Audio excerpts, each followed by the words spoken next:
것 같고요. 어떡해. 가끔 약간 매스꺼운 증상이 있을 수가 있는데 이런 가장 대표적인 질환은요. 가업증후군이라든지 아니면 우울증이나 불안장애가 있는 경우가 있을 수 있고요. 또 한 가지는 빈혈도 이제 여기에 속한다고 볼 수 있습니다. 예, 다음 보시면 자세가 잘못돼서 어지러울 수가 있어요. 예, 이런 어깨나 목뼈, 그다음에 고관절, 특히 경추가 잘못되는 경우에도 어지럼증이 생길 수 있기 때문에 바로 자세를 잘 하시고 자세를 잘 교정하셔야 됩니다. 목 디스크가 있고 척추관 협착증이 좀 있는데 진짜요? 그럼 그 증세도 이어질 수가 있는 거예요? 그럼요.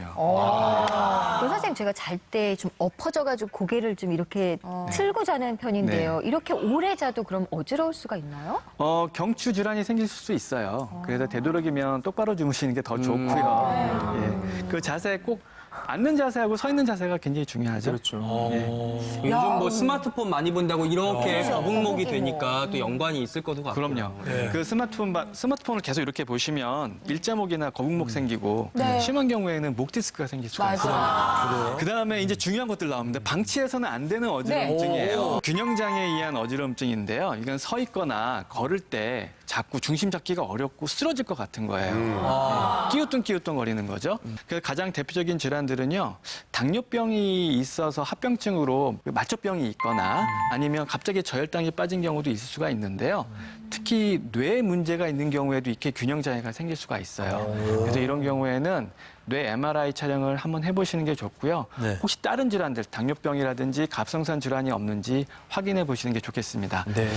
다음으로는 의식을 잃을 듯한 아찔아찔한 어지러운 이런 실신성 어지러움증입니다. 이런 경우는 이게 식은땀도 나고요. 이게 경우에 따라서는 갑자기 다리가 푹 풀리면서 쓰러질 것 같은 이런 실신성의 어지럼증이고요.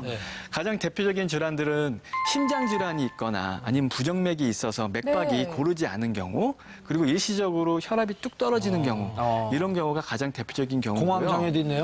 여기에 이제 공황장애나 우울증 같은 이런 심리적인 요인들도 이런 증상들을 생길 수가 있어요. 그래서 이런 경우에는요, 꼭 혈압이나 맥박 꼭 체크해 보시고요. 그다음에 심장 문제가 없는지 한 번쯤 체크해 보시는 게 중요하겠습니다. 선생님, 근데 저 기립성 저혈압이 엄청 무섭더라고요. 그러니까 어르신들 같은 경우에는 기립성 저혈압 때문에 어지러서 푹 쓰러지면 낙상으로 이제 고관절이나 이런 거 다쳐서 한동안 누워 계시고 그리고 이게 맞아요. 딱딱한 바닥에 머리를 그러니까 머리를 무차적으로 부딪히면 위험하더라고요. 거기에서 뇌출혈도 오더라고요. 맞습니다. 다음으로는 그야말로 빙글빙글 도는 느낌입니다. 이게 현운증이라고 말을 하는데요. 본인의 앞에 사물이 빙글빙글 도는 느낌이에요.